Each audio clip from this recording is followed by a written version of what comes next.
With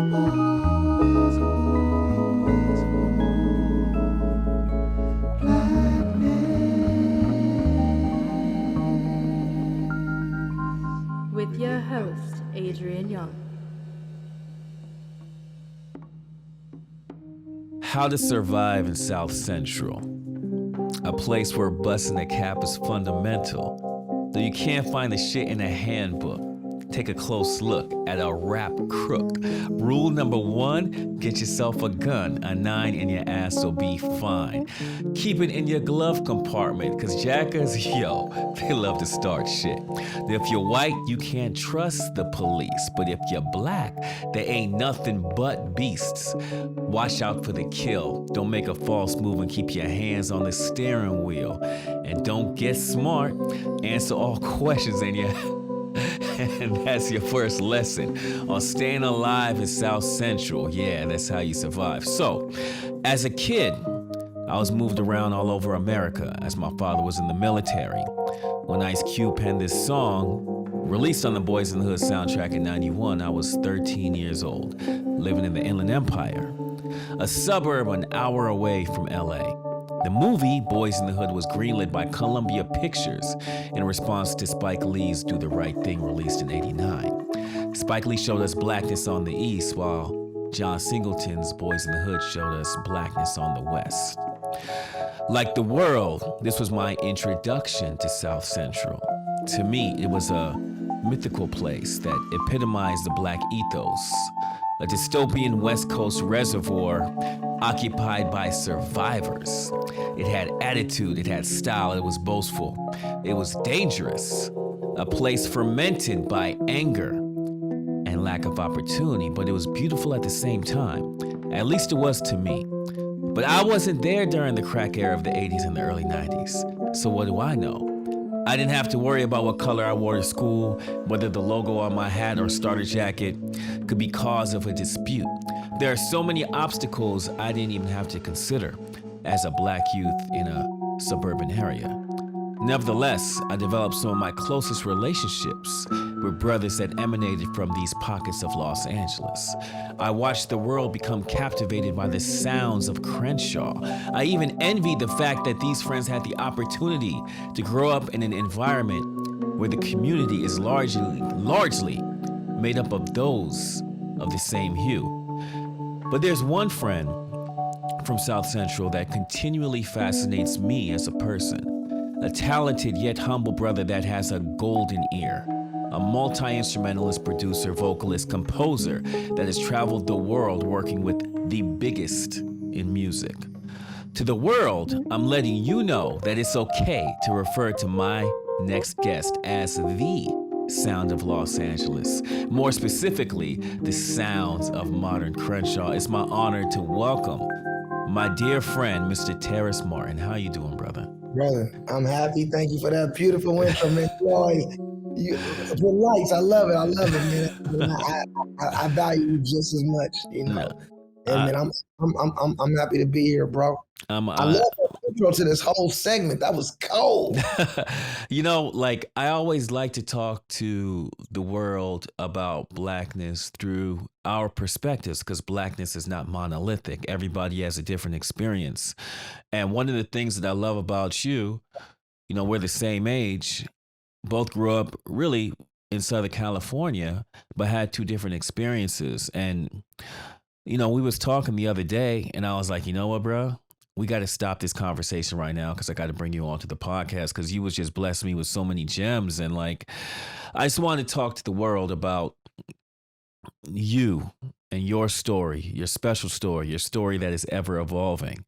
So the first question I have for you is, how do you define your Black consciousness?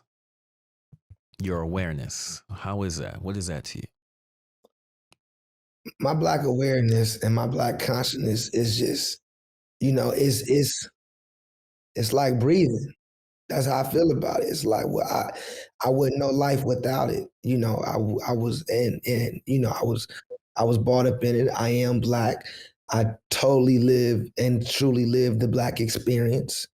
You know, I take all the great king things, just like I take all the crazy things that come with being black as well too.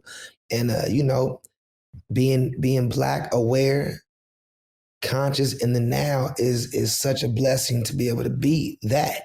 Yeah. You know what I'm saying? So I mean, I put that on a very high level. Like to me, like being black is is so much pride in being black to me. You know, Yes. it's so much pride, and I love it. So you are a successful artist, right? And we know many successful artists, but most people don't get to live the lives that we get to live because we made a choice and we went after it. And for the rest of this conversation, I want to kind of set this foundation for the audience, and then I want to kind of go deep into you and your world. So I want to start off by talking about LA. Let's call it the black part of LA. And I want to go back to the 40s. I want to start off with Executive Order 8802. Now, this helped to create what we now know as South Central. And in 41, President Roosevelt banned discriminatory practices by federal agencies and companies that engage in war-related work. This is for the hiring practices, because the military was still segregated at this time. So, in your area, there we got the Boeings, we got the Northrop Grummans, we got the Raytheons and all that stuff. And obviously, our people weren't allowed to work there, but we needed to win a war. We're in World War II. So,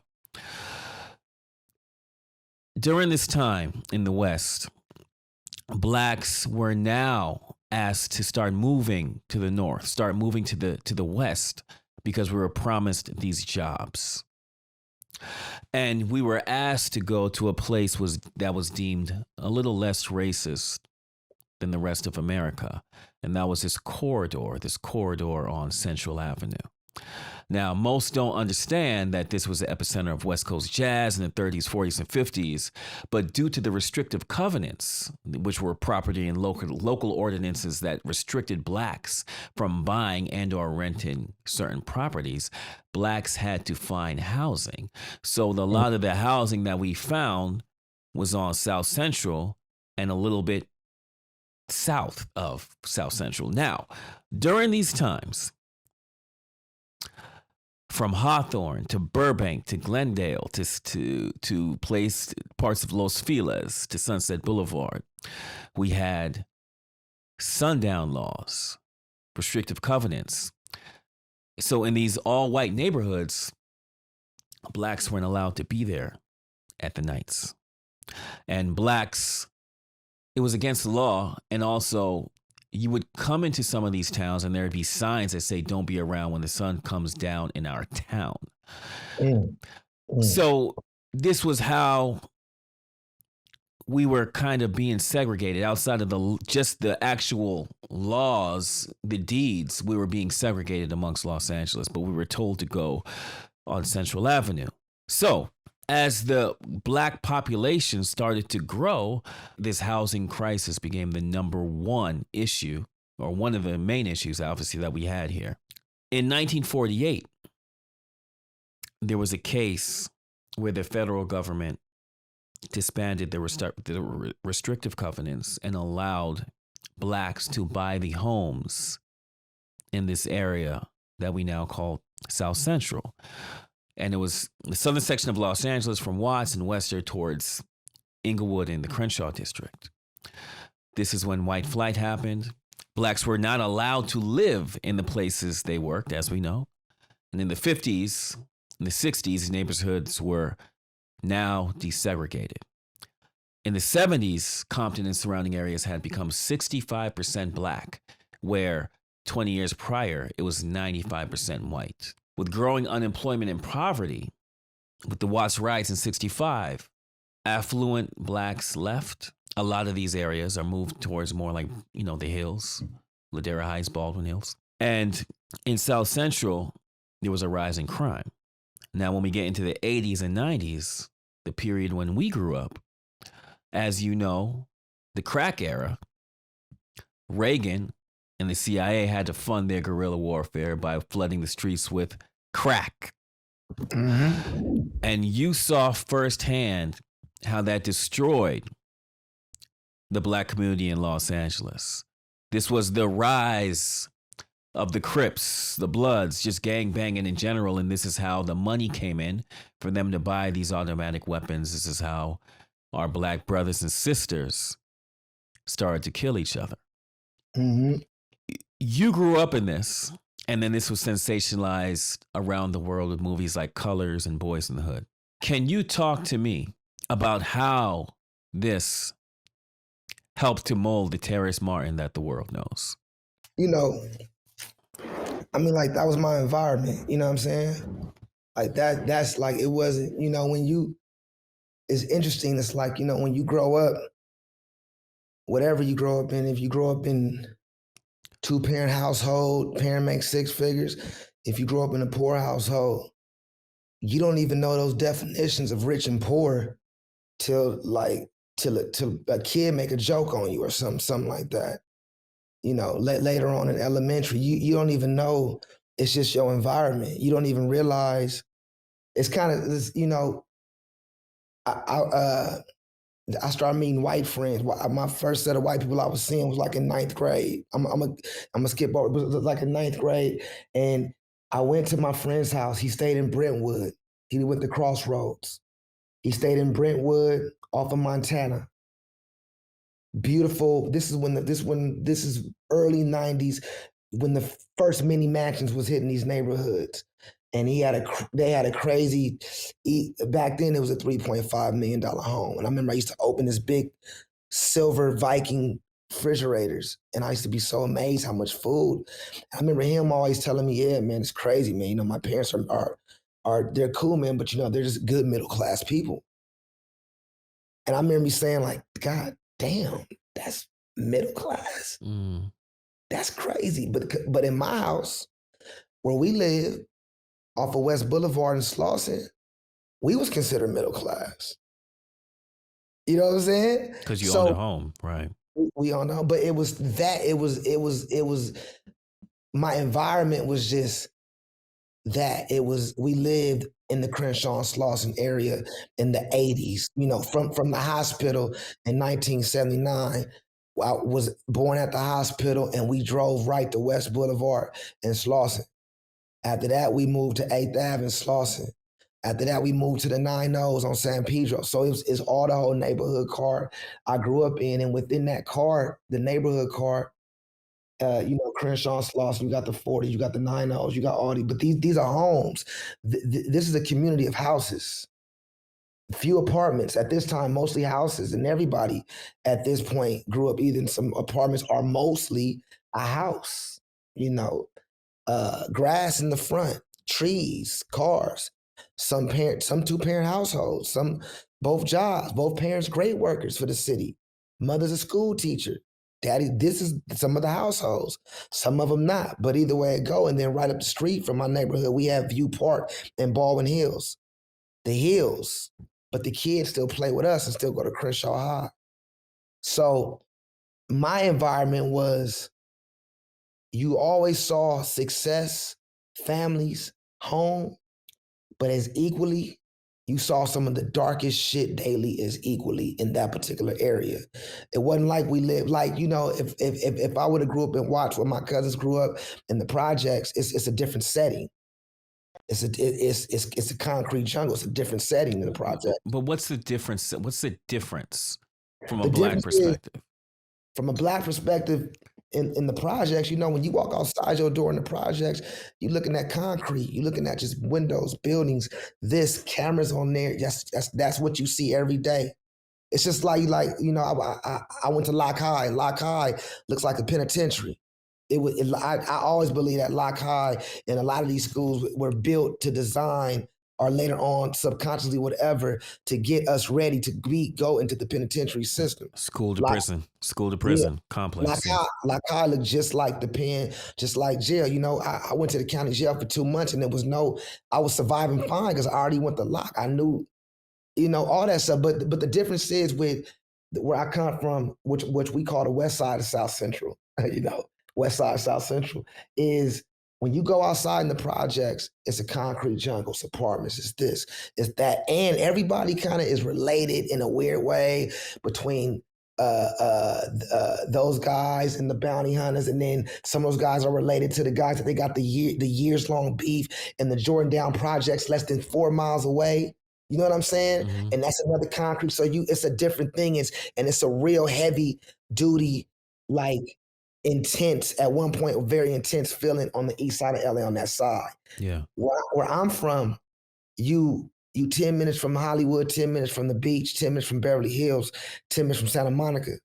But you right here in this hub of still multi-$100,000 houses, families is this and that, but the sons is straight killers. Most of my crew when I was young, my crew was, you know, just the crew I played baseball with. Some of them is gone. Some of them was real soldiers in these streets. Some of them grew up to be different guys, but everybody had a good household, a good upbringing where I came from. Everybody was scared of their mama and their daddy. You know, most of my homies made decent grades. The ones that left school, they left school because they wanted the streets. They didn't leave school because they was felling out. I'm none of that shit.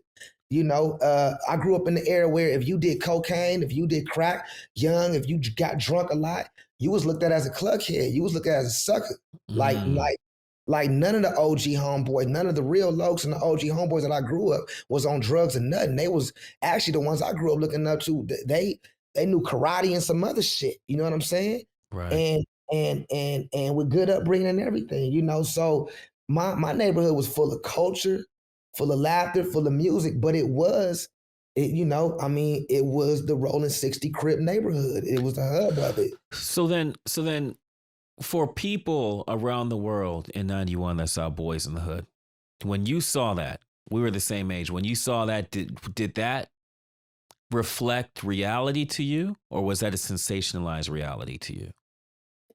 That, first of all, that movie was based on my neighborhood, period.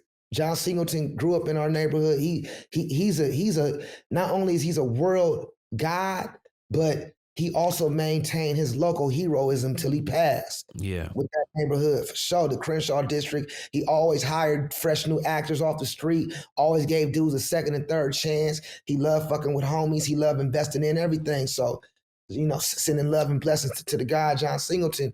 But Boys in the Hood was at that time, it was the greatest thing he could fit into that time, that amount of minutes. It was the closest thing we seen. We didn't feel like nothing was sensationalized. And if somebody says that was sensationalized, that particular movie, it's a fact they're not from that neighborhood. I'm going to go on record and say that. Right. So something that's very interesting to me is like how you, and I was talking to you about this last week, you know, you come from a place that has so many distractions that most of America doesn't really see. And you became you. The question is whether that was easy or not. Who are you? And you became you. You are a very successful musician, and you are not even at your best yet. You still got so much to go, but you're already here. You have so many homies that were talented that are not here doing this. How did you become you? I took, when I was young, you know, my first heroes wasn't black artists, they was Crips. And they wasn't the kind that people think movies are written about. They were the family men that love their family. Love, inspiring, never pushed nothing negative on none of us. Real big homies always said, put that gun down, you better get a job. You know what I'm saying? Hop off that car before you do that drop. Hey, you do music, you come over here. You let them go do that. You come over here. So that's number one. I grew up with dope dudes that was like, they saw I spoke the language and I grew up in that area, but they saw my spirit they saw what I didn't see. You know, I was more influenced to keep being myself by gangsters. Because you know how art go with black artists. With sometime we have the ability to time travel through different portals. And sometimes a cat that doesn't know how to channel that skill, he love us. He want to help us and protect us and make sure we just shine because he like, you know what? That's beautiful. I want to see light through that, through his eyes, through bro eyes, through sis eyes. So I was kind of always protected from with my neighbor. And I'm not talking about protected if I got jumped, 100 homies to come trip. I'm talking about like before the jumping came, hey, don't catch the bus down there today. Hey, you gonna be at your house doing beats, we all coming over. Or when I hung out, when I was 8 years old, hanging on the block, khakis, blue rag around my neck, my mama had to come and get me because the G homies went. I thought they was cool, they was, but they went every day and was not, hey, come get your son. We watching him, but come get him. He trying to hang with us. Wow. You know? So I was protected by men, by a village of real men to the highest level, men that provided for their family by any means necessary. I wasn't protected by goons that was out just doing rant. If you trip, they finishing for sure. My neighborhood has that reputation, but it's a village that raised me. And it was easy to maintain myself because as I grew up idolizing and sensationalizing Crippin', I also was conscious of the repercussions of these things too, of my cousins getting found, stabbed up in the back of a trunk, or another one of my cousins selling dope. He got shot in the movies with his girl. Like horrible, horrific, horrible murders that motherfuckers couldn't even understand. And I was always conscious of that at the same time. And as I got older, about like 12, 13 years old, that's usually the age where if you're gonna go full-fledged, the root starts around there for the ones that grow up over there. And that was just the edge. That was the area of my life where I said, you know what? Because you can't write a fine line. I got to commit to something, but I didn't have nothing to commit to. I wasn't good at shit. I wasn't good at nothing but stealing shit. And, we used to go up to the Foxhill Mall and like, when we used to be bad, man, we used to see a guy and this girl holding hands and shit. The girl looked good. We'd be like, dang, your girl fine. And he'd be like, man, don't be looking at my girl. And we beat the dude up. It's just young, stupid stuff in South Central. So I was lost. I was clueless. I was doing what just a kid with nothing to grasp onto. And my father at the time was deeply, deeply involved in crack cocaine, being a high level user. My family was all messed up. We was living in and out the Crenshaw Motel on 63rd and Crenshaw. So I didn't have nothing to grasp onto but the Crippin'. I was like, this looks like I could rap a little because hip hop was going hand in hand with the gangbanging for LA.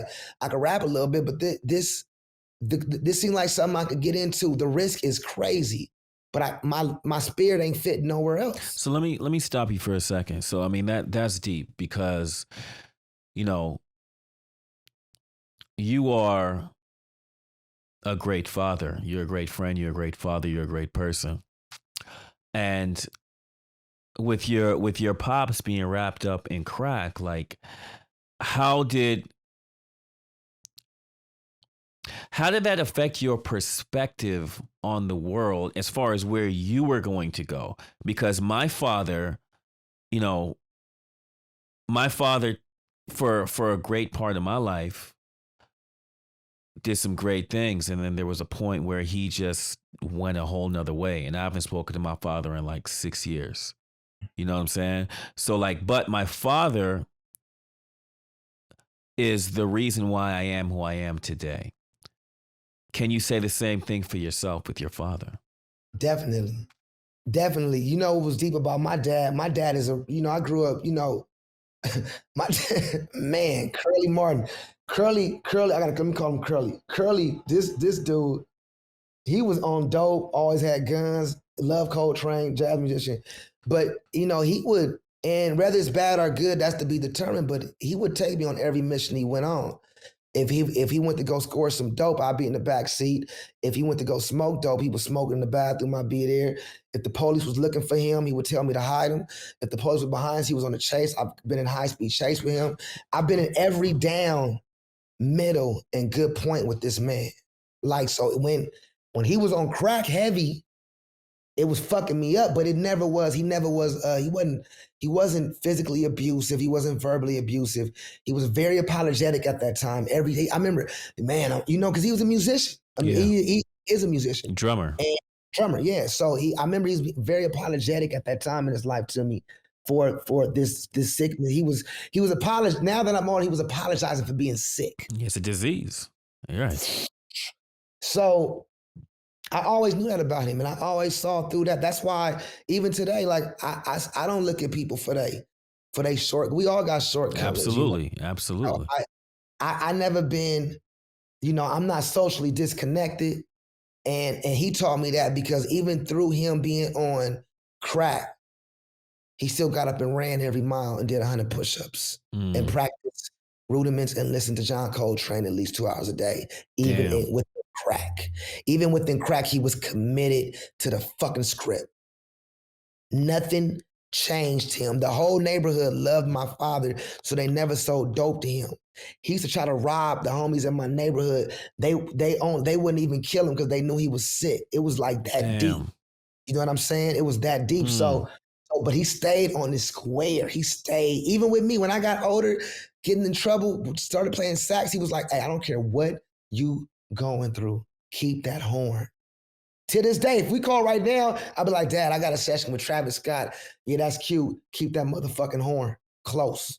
That's your gun.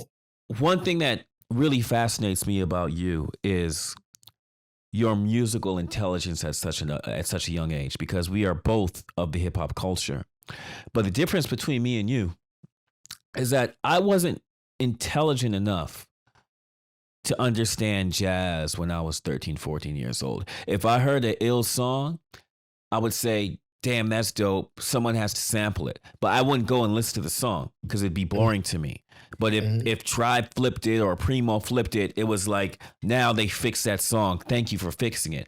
It wasn't until I was about 18 years old that I was smart enough to understand how ill this music was. And obviously, that's where my career as an artist went. But at a young age, you knew this. I want you to talk to me about the power of your instrument and how that changed your posterity. So the first year out of junior high school, I left Marcus Garvey on 7th Avenue, Slauson. Shout out to brother Adrian. He was teaching us how to speak Swahili. We had school from 9 to 5. Yeah. That shit was crazy, He was trying to drench the crip out of all of us. He made, by the time we went home, we had nothing to do but go to sleep. Yeah. Shit. Damn. I'm still stressed out about my Marcus Garvey experience as a kid. Yeah. But anyway, that first year of Santa Monica High was my 9th grade year. Going back to my 8th grade year, that was my father's last year in Los Angeles before going back to the East Coast.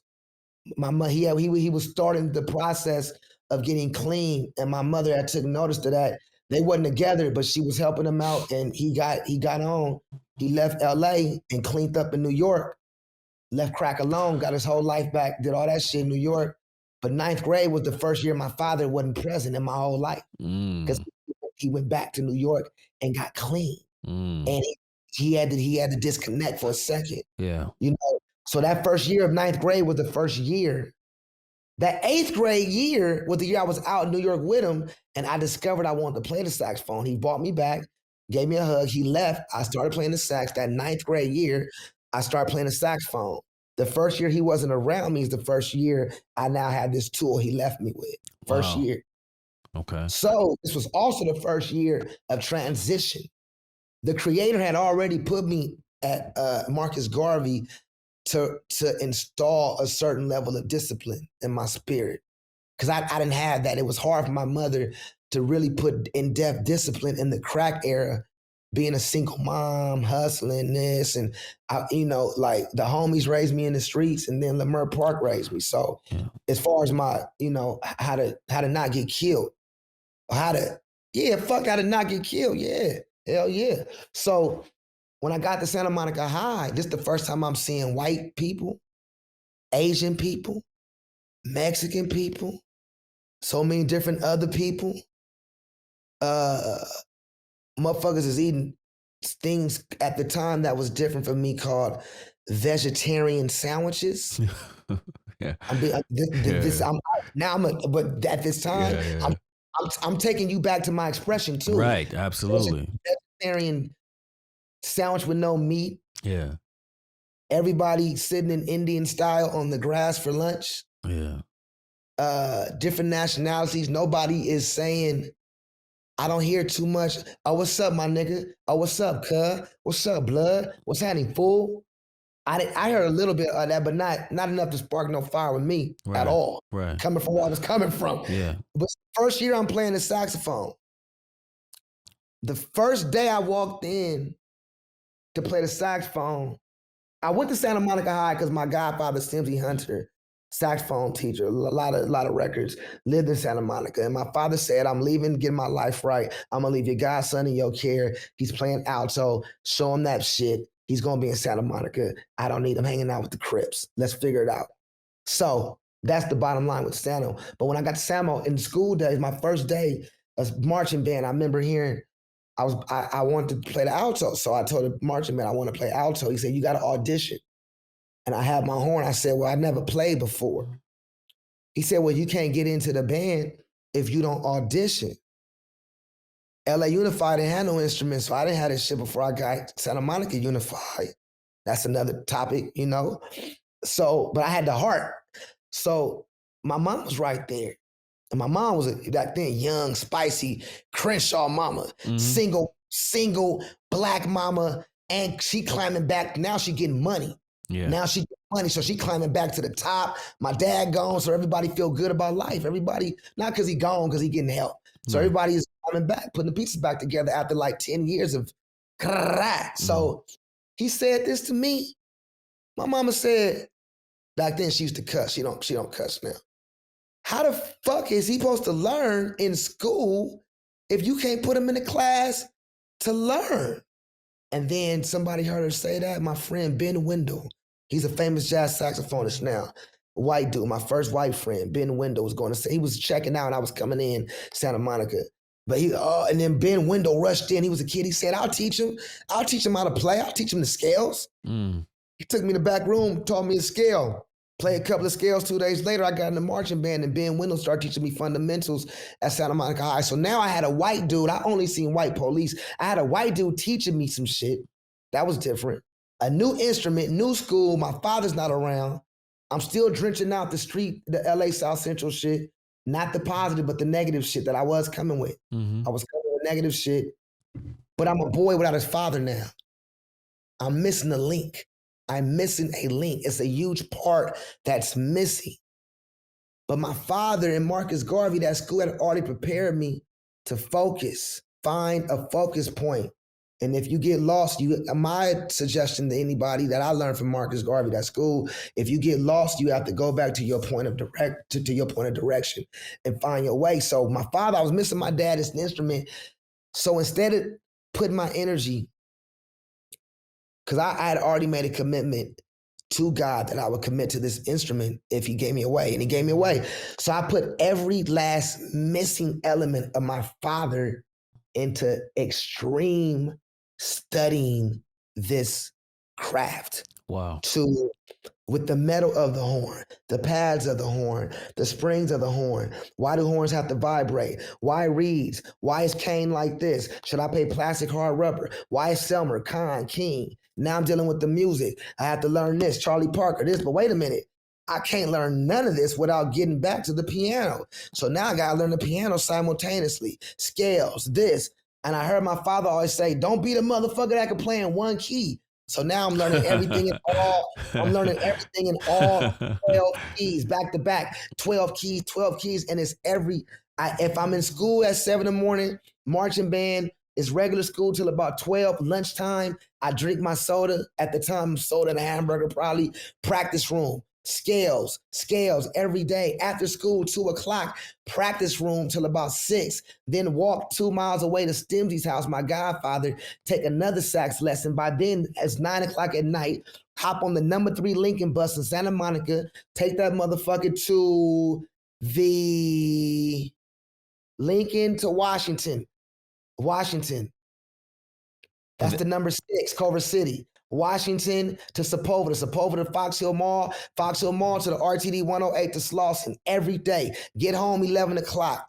My mother moved all the way to Culver City to be closer, so I could be closer to the west side. So then we moved to Culver City. Now I'm getting home at 12, so I'm playing the horn for 8 hours every day for like ever.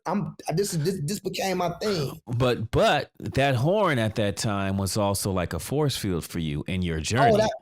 Well, yeah, because on the bus, that 108 bus, woo, if anybody grew up in the 80s, 90s, early 2000s, that 108, that 210, that Crenshaw Slauson bus, the homies get on there. The homies didn't even care if you grew up with them. If you had something they wanted, they just didn't hit you. Just give it up. We'll see you tomorrow. Give it up. So the homies used to hop on the bus, and homies, that's what we call people from our village. Yeah. We say homies. They're everybody. Yeah. So the homies would get on the bus, different homies you knew, homies you didn't know. And they would some of them would jack everybody. They would jack everybody if they felt they saw an enemy that was an enemy, meaning at that time, an enemy meant to us a person that was from the opposite neighborhood that maybe had committed murders in our neighborhood and vice versa. So everybody was seeking this revenge for things that sometime we could figure out, sometime we couldn't, but it was a self-hate thing. So the enemy, we would, that's A. He from over there, he on this bus.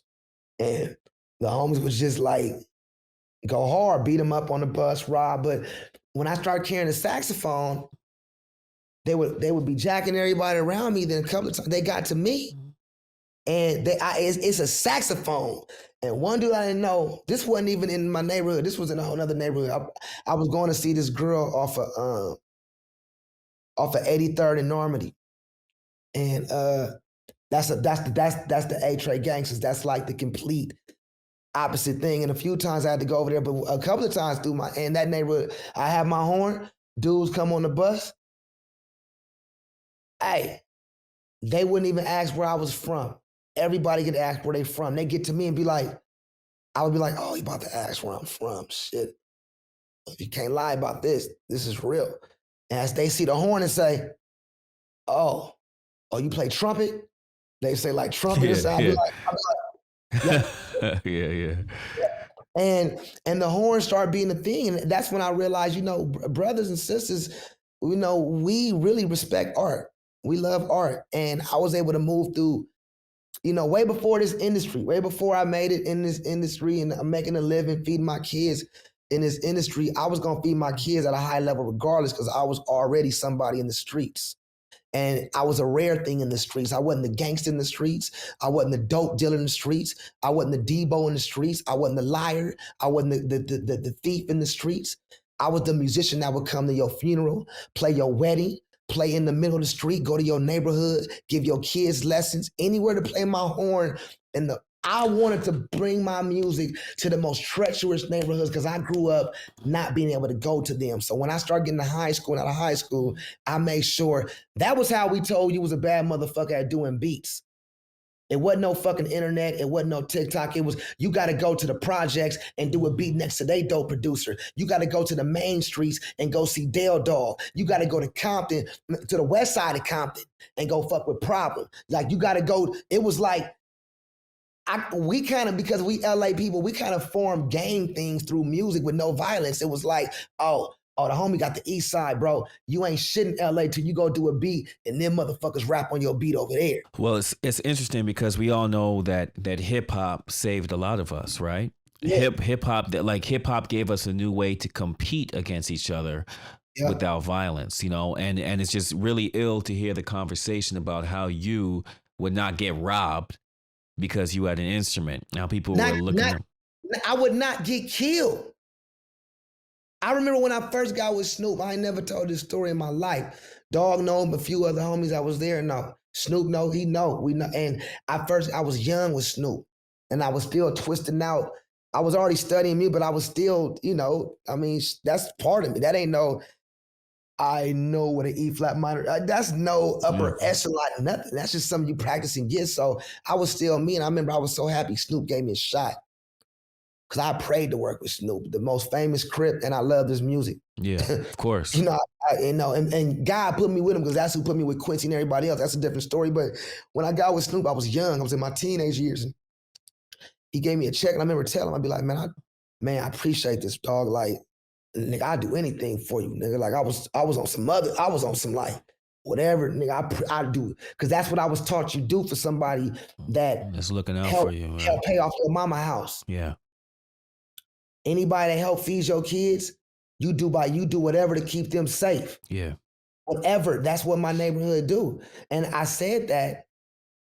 And keep in mind, I wasn't a tough guy, but I loved him and so thankful so much. I would have turned into that just to make sure he was I love him so much, you know? And he said, he looked at me, and this changed my whole shit. He said, fuck all that street shit. Just keep me those dope ass beats and play that horn. See you on stage. And I said, and it just gave me power and so much security within myself that my favorite artist in the world, my mentor, my hero said, be yourself. The biggest gangster Crip music icon. I was 17. Be yourself. He loves me for me. Oh my God. I'm about to go really in with being me. And then I just really So how did that, at that time, you started to change the kind of music that you were creating? Can you talk to me about that as far as perspective? Perspective, yeah, because I was always doing, you know, a lot of people know me for playing jazz. The people that know me for the past 5 years is like, oh, he does a lot of jazzy stuff, but and I do, because I love the art, love the culture. But right. 95% of my catalog is like, it's not that. So a big portion of my early catalog is all gangster shit, because I came up under Battle Cat. I worked with Snoop, the East Siders, Cocaine, MC8, DJ Quick. You know, I like the whole what I call. I'm from the NWA umbrella. Like I'm from the tree. So when you from that tree, that's what you start to see. You know, so that's what I was doing, and I was also one of the at that time I was one of the young guys, and the streets was changing too. The streets was becoming different from how Snoop and them grew up in the streets. It was like my generation was becoming a little bit more. It was getting strange. It was getting very different. It was the killers was getting it was like, what the fuck did you kill that person? What happened? You know, it was getting, so the music was changing. Yeah. And I still had one leg in, one leg out. So I'm a product of my environment. I only do the music I'm around. I'm still like that. That's why I don't work with a lot of people, because I tell, we want to work with you, Terrace, and I'll be like, man, this really ain't the season for me. Yeah. You know, I only work with what I'm around. So I was around all that, and I was doing a lot of records that were, you know, different great things, great music and great content. A lot of things were shifty. When I say shifty, I mean, you know, I did a lot of music that gave a lot of negative messages, you know, music seeking revenge, music taking things into your own hands with your own kind, you know. And I'm not gonna get on here and say I'm against taking things into your own hand, but I am against with your own kind. And your own kind don't really mean just own color to me. It means spirit-like people. Yeah. At this point in my life. So I was doing a lot of music that was very based in that, because that's what I was around. You know, we used to have guns in the studio all the time. Like, I mean, you know, it's not too many other than honest. I mean, I just stopped. Shit.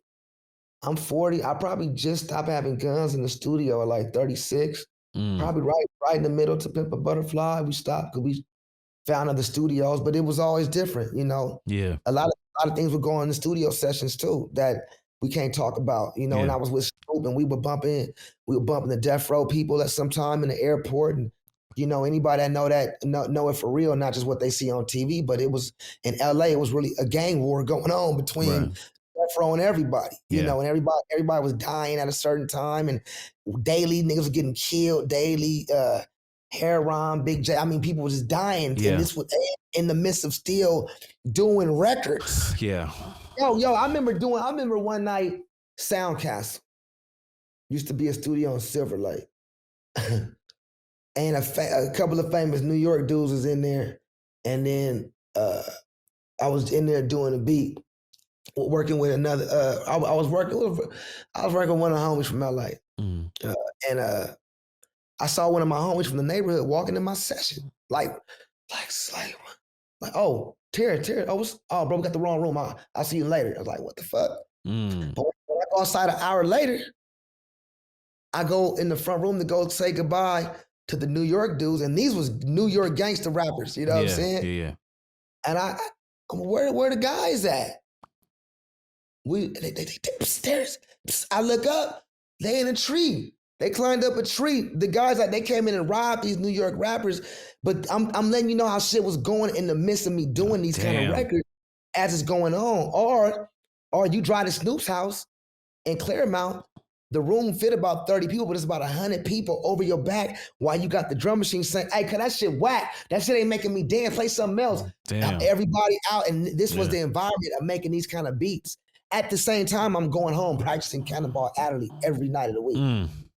So this was the environment, you know, so my music was projecting that, and I started seeing my music affect others in ways that wasn't cool. You know, I remember Corrupt always teaching me about the power of words, and he doesn't regret nothing he says, but sometime as he got older, he wished it's just, you know, well, if Corrupt gave a fuck about a bitch, he said he hates re-rapping that, but he loves it because he still feel like that, but he's older now, and he's like, he said the word, you know, those words brought me problems. He said when we talked about killing, chipping, those people came to kill us.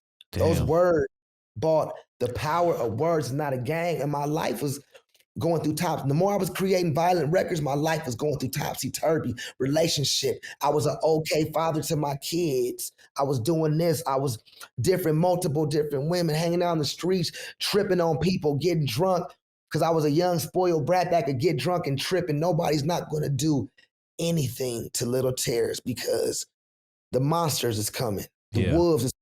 Not because he's a shot caller, because he's our art guy. But he get up.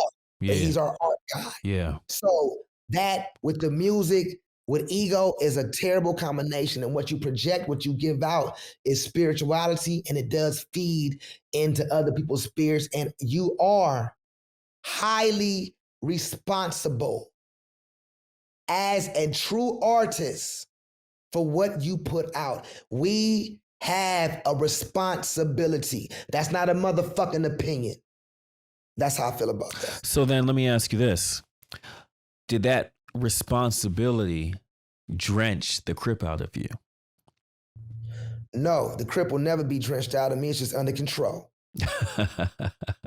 Because now, if it's anything Crip in me, is community research and progress. It's what it really means and what the foundation is, because Crips raised me, and the Crips that raised me, when I think back now, Brody, the Crips that raised me were doing that. They gave out food for the community, dinners, you know, like Suge. Everybody talk crazy about Suge. We love Suge. Suge always gave everybody jobs, paid musicians. Mother's Day always had huge events for the single mamas, scholarships, paying people houses off, the real Robin Hood hero shit. So the Crips that raised me were real community soldiers, and they didn't preach violence. They taught. They said no matter how many kids you got, you take care of them. No matter what you're doing in the streets, you hold up the responsibility of really being responsible. You never motherfucking, if you disrespect a woman, you might as well kill your fucking self. Period. You never disrespect a woman, ever. You never harm a child, ever, ever, ever, ever, ever, ever. You never touch a man's wife. These are morals that I grew up with from real G homies. Like, so I didn't grow up with the fuck shit. I grew up with village from Africa to South Central mentality. That's where the Crippin' will not be drenched out in, because the Crippin' in the village was my closest touch to what they say Africa was at that time. That's so deep. And what that really is an indictment on the way that America sees the Black inner city. There's many reasons why our Black men, our Black women are in prison at a much higher rate than those of a lighter hue. There are many factors as to why we are the face of evil. But one of the main reasons I wanted us to talk on this show was I wanted to bring on somebody I loved that was raised around all of this. And I wanted you to shed a different light onto your own world. And I want people to know the color of that light. And I want them to see that light when they hear your sound. And you know how much respect I have for you. I've always had a lot of respect for you. And you said something to me. I don't even know if you remember this, when we met, which was probably almost 10 years ago or something like that. You said to me, right when we walked in the studio, you said, Adrian, you are a Los Angeles treasure. And no one ever said that to me. And I always think about that because you're never in competition with anybody. You're always being yourself, and you're always trying to be the best version of yourself. And you saying that to another brother out here in LA that's doing the same kinds of things that you do meant a lot to me on our first meeting. And you mean a lot to the world based on all of the positive energy that you give. And I want to say I love you to death. And I'm thankful. I'm thankful to have you. And can't wait to hang out with you again, my brother. On that note, can we do this album together, please? Absolutely.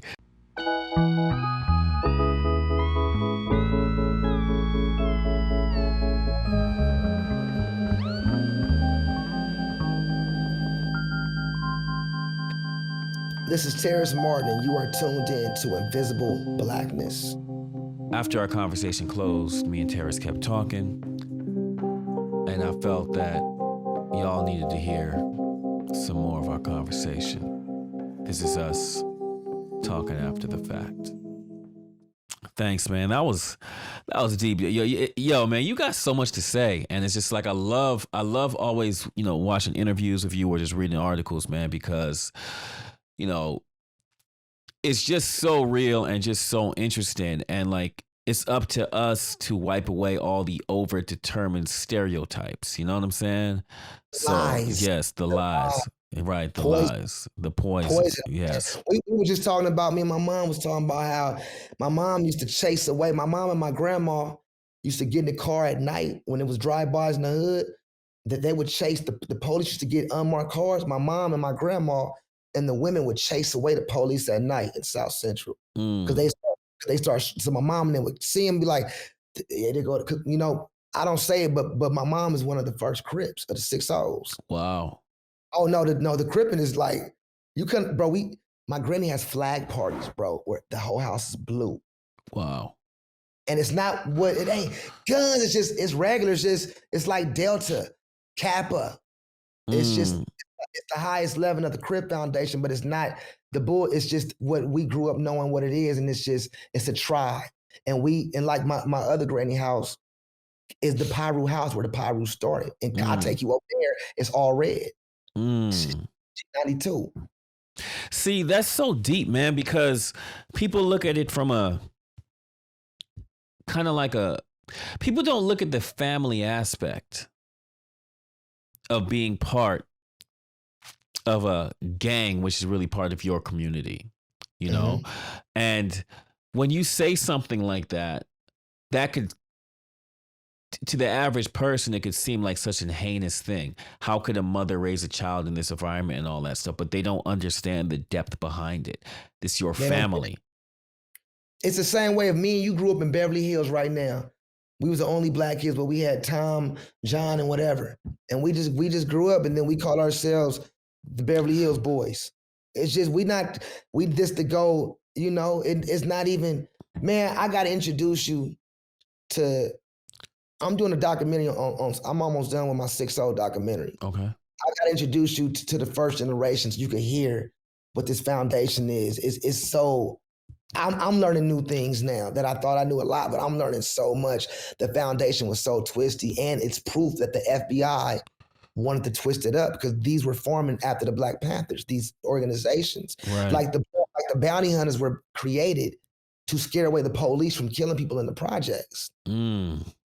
The Crips were created to walk people home because the police was killing people. Right. That's why these things were created, and it got twisted. You know, crack really fucked it up. Right. We're still. Somebody said, my homegirl posted, everybody talking about the crack epidemic, nobody's talking about the meth epidemic. I said, homegirl, it ain't been and will never be an era like that crack. Yeah. I said, motherfuckers. I remember motherfuckers. Man, we used to play crackhead games, bro. Like we would be at the hotel parking lot, and I would have like the little lint on my sock, that small ass lint.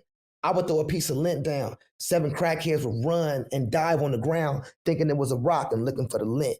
Damn. This was a game we played, Adrian. Damn. Wow. Mm.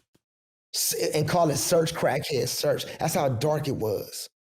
My mama remembered this story. She reminded me today. It was a murder my next door neighbor got murdered years ago. And as a drive-by, we go outside. My first day of second grade, I step on what I think is like a rock. His eye got shot out. It's his eye on my front lawn. Are you serious? That was like ironic, darkly. Wait a minute. Wait. I turned the eyeball into the police. How did you figure out it was an eyeball? He had just got killed the day before. I know. I know, but like you stepped on it and then you moved your foot and said that's an eyeball? I stepped on the grass and I looked and I said, Mom, what is this? I thought it was the Jawbreaker eyeball. Remember the candy? And I picked it up and and she said, that's an eye. And the police was like, oh yeah, his eye came out. One eye got shot, the other eye got knocked out with the gun, the bullet. Damn. That's crazy. That's crazy. You know, one day we gonna hang. I have a dark sense of humor that I can't reveal, but it's so dark. It's so dark. Damn. But yeah. All right, that's brother. Damn. That's why Tribe Called Quest is special to me, because through all that, that was the only frequency that wasn't talking about that. It was the only frequency I was listening to that it was like, these motherfuckers sound free. A bunch of free ass niggas.